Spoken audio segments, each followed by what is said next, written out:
तो आज हम बात करने वाले हैं क्लास 11 के सबसे फर्स्ट चैप्टर की, जो सब लोग पढ़ के धुआं कर देते हो। रिवाइज करेंगे इसको सिर्फ और सिर्फ 10 मिनट के अंदर।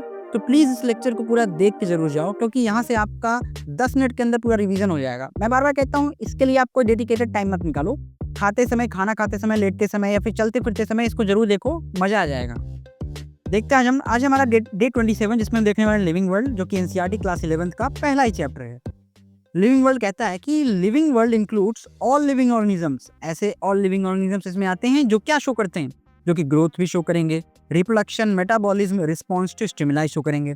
अब इनमें से कौन से परफेक्टली डिफाइनिंग लिविंग कैरेक्टर हैं, कौन कौन से परफेक्टली लिविंग डिफाइनिंग कैरेक्टर नहीं है, वो सारी हम बात करेंगे आगे। एनसीईआरटी हाईलाइट कहती है कि लिविंग ऑर्गेनिज्म जो हैं they are showing self replication and evolving with self regulation. तो सेल्फ रेप्लिकेशन और सेल्फ रेगुलेशन याद करिएगा, कीवर्ड है, ठीक है। देन सेकंड पॉइंट है कि कैरेक्टरिस्टिक्स ऑफ लिविंग ऑर्गेनिज्म में हम देखने वाले हैं। पहला है कैरेक्टर ग्रोथ। ग्रोथ क्या है? It is the increase in mass as well as number of cell. जब ग्रोथ क्या है, लिविंग मास और नंबर ऑफ सेल्स में बढ़ जाए, बढ़ोतरी हो जाए, उसे कौन कहते हैं? ग्रोथ। एक बात याद रखना, मान लीजिए आपको एनसीईआरटी एग्जांपल देता है, ये पहाड़ है, यहाँ झरना है, पानी आ रहा है, पानी अपने साथ साथ छोटे छोटे कंकड़ ला रहा है। ये कंकड़ अगर यहाँ पे इकट्ठा होने लगा तो ऐसा हजारों लाखों साल बाद यहाँ पे क्या बन जाएगा? एक पहाड़ बन जाएगा। तो देखो ना, ग्रोथ तो इस पहाड़ में भी हुई, लेकिन क्या इसको हम कहते हैं लिविंग है? नहीं, ये लिविंग नहीं है। इसीलिए हम कहते हैं कि growth is a character of living, but it is not a defining feature of living, ठीक है। तो वही कहता है कि plants shows unlimited growth, animal shows limited growth. NCERT कहता भी है हाईलाइट कि नॉन लिविंग ऑब्जेक्ट्स जो हैं वो इंक्रीज करते हैं अपना size for by the external deposition, जो कि मैंने अभी बताया, पत्थर इकट्ठा हुआ, कंकड़ पहाड़ बन गया। देन बात आती है रिप्रोडक्शन की। रिप्रोडक्शन क्या है? It is ability to produce offspring. ये एबिलिटी है ऑफस्प्रिंग पैदा करने की, लेकिन ऐसा थोड़ा है कि जो बच्चा नहीं पैदा कर रहा है वो लिविंग है ही नहीं, ऐसा नहीं है। और ये दो मोड से होते हैं, asexual and sexual. Asexual mode of reproduction में गैमेट्स नहीं बनते और फ्यूजन नहीं होता। इसमें सेक्सुअल इज अ कैरेक्टरिस्टिक, जिसमें गैमेट फॉर्मेशन होता है और फ्यूजन होता है। एनसीईआरटी कहता भी है कि सम ऑर्गेनिजम्स लाइक म्यूल, खच्चर are sterile but they are still considered as living. पैदा नहीं कर सकते बच्चा, बट वे जिंदा तो है, ठीक है। That's why reproduction is also not a perfect defining character for living. Then हमारा पहला परफेक्ट डिफाइनिंग कैरेक्टर आ गया मेटाबॉलिज्म। मेटाबॉलिज्म क्या है? It is the sum total of all reaction performed in our body is called metabolism. दो तरीके का होता है, एक होता है एनाबॉलिज्म, एक होता है कैटाबॉलिज्म। एनाबॉलिज्म मतलब जो जुड़ के बन रही हो, और कैटाबॉलिज्म जो टूट रही हो। हाईलाइट कहता है कि metabolism is a defining feature. ये पहला डिफाइनिंग फीचर हमको मिल गया, ठीक है। सेलुलर ऑर्गेनाइजेशन की बात करें तो यहाँ पे है कि all living organisms are made up of cells. अब यही बात कहाँ पे आ गई? ये बात आ गई सेल चैप्टर में, जो 9th और 11th में है। और ये बात है सेल थ्योरी की, जो किसने दिया था? स्लीडन और सॉन ने दिया था। उन्होंने बोला था कि all plants and animals are composed of tiny particles called cell, ठीक है। देन बात आती है कॉन्शियसनेस की। कॉन्शियसनेस ही है हमारा response to stimuli. For example, आप छत पे लेटे हो और हो गई बारिश, तो आप क्या करोगे? इन्वायरमेंट ने आपको स्टिमुलस दिया एज अ बारिश के रूप में, आपने उसके अगेंस्ट में रिस्पॉन्स क्या किया? आप नीचे चले गए, ठीक है। वही कह रहा है कि ability of sense and response against the environment, it is called consciousness. It is present in all living organism, that's why consciousness और response to stimuli is also a perfect defining feature of living. वही कह रहे हैं consciousness is the most obvious characteristic of living being. ये बहुत obvious character है किसका? Living being का, ठीक है। देन थर्ड हमारे पास आता है कि diversity in living organism. Billions of organisms हमारे अर्थ पे रह रहे हैं, ठीक है, ये बात हमको पता है। लेकिन अब करना क्या है? हमको एक तरीके का प्रॉपर आइडेंटिफिकेशन चाहिए, क्लासिफिकेशन चाहिए, ताकि हम इसको पहचान सकें और एक परफेक्ट ग्रुप में रख सकें, ताकि हम इन्हें फर्दर आसानियों में पढ़ने में। फिर हमारे पास फोर्थ पॉइंट आता है टैक्सोनॉमी। टैक्सोनॉमी क्या है? टैक्सोनॉमी एक तरीके की साइंस है, जिसमें आइडेंटिफिकेशन, नॉमेनक्लेचर और क्लासिफिकेशन आता है। आइडेंटिफाई पहले पहचानो, फिर उसका नाम देंगे, फिर उसको हम एक परफेक्ट ग्रुप में डाल देंगे।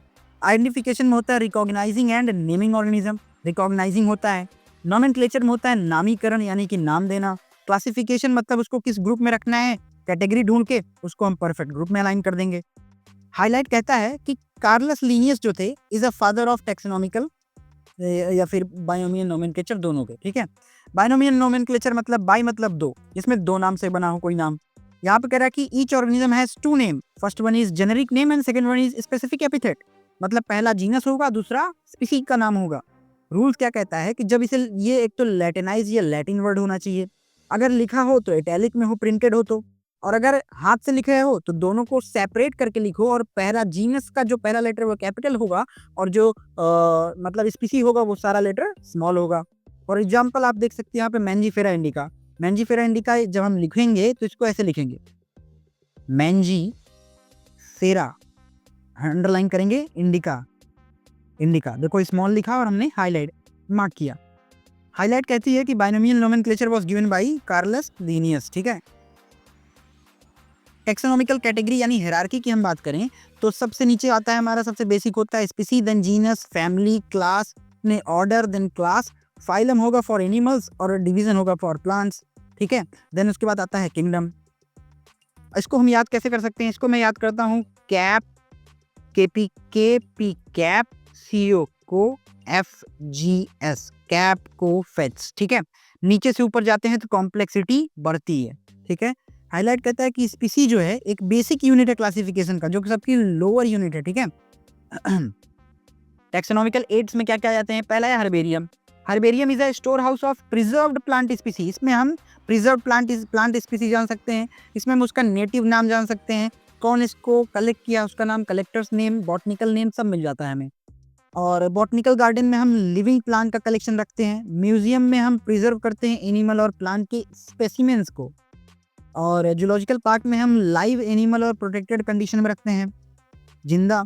और एनसीईआरटी हायरार्की कहती है कि हर्बेरियम जो है ना शीट है जो कंटेन करती है स्पेसिफिक ये साइंटिफिक इंफॉर्मेशन के बारे में भी, कि कहाँ से इकट्ठा किया गया, कौन था इसका कलेक्टर, क्या नाम है, ये सारी चीज़ें। देन आता है हमारे पास 8th आता है की हम यूज़ करते हैं फॉर आइडेंटिफिकेशन, और ये किसके बेस पे होते हैं? ये होते हैं कॉन्ट्रास्टिंग कैरेक्टर के बेस पे। फॉर एग्जाम्पल हमने एक कैरेक्टर लिया था मेंडेलियन जेनेटिक्स से, मान लो हाइट का कैरेक्टर। ठीक है, हाइट क्या है? एक कैरेक्टर है। अब इस कैरेक्टर के दो पहलू क्या हो सकते हैं? अपोजिट यानी कॉन्ट्रास्टिंग कैरेक्टर क्या हो सकते हैं इसके? पहला है हमारा टॉल मतलब बड़ा, तो दूसरा पहलू क्या होगा? छोटा यानी कि डॉर्फ। ये इसके क्या है? कॉन्ट्रास्टिंग कैरेक्टर हैं। देन हमारे पास हमने क्या क्या एनसीईआरटी टर्म्स पढ़ लिए, टेक्सोनॉमी देख लिया, बाइनोमियल नोमेनक्लेचर देख लिया, स्पीसीज देख लिया, हर्बेरियम देख लिया, टेक्सोनॉमिकल हायरार्की देख लिया, कपलेट्स देख लिया। आइए बात करते हैं कुछ क्वेश्चंस के जो अभी हमने पढ़े उसको हम क्वेश्चन फॉर्म में रिवाइज करते हैं। कह रहा कि defining feature of living organism इसमें से कौन सा है? सी है metabolism. Father of taxonomy Carolus Linnaeus. Then correct binomial nomenclature of mango कौन सा है इसमें से? मैंजीफेरा इंडिका यानी C. Basic unit of classification कौन सी है? स्पीसी। और की कौन यूज क्या करते हैं किसके लिए? आइडेंटिफिकेशन करने के लिए। ठीक है, दैट्स इट। होप करते हैं आपको ये रिवीजन सेशन ठीक लगा हो। याद रखिए रिवीजन सेशन है, इसमें हम शॉर्ट टाइम में रिवाइज करवाते हैं। ठीक है, अगर आपको डिटेल में देखना है तो हमारी 2 प्लेलिस्ट है। एक प्लेलिस्ट में हम नोट के साथ पढ़ाए हैं, एक में हमने एनसीईआरटी की एक लाइन रिवाइज करवाया बहुत अच्छे से। प्लीज एक बार जाके आप देखो, अपना वैल्यूएबल कमेंट दो। अच्छा लगे तो लाइक कमेंट शेयर जरूर करके जाओ। मिलते हैं आपसे भी से next day with next topic. Till then stay healthy.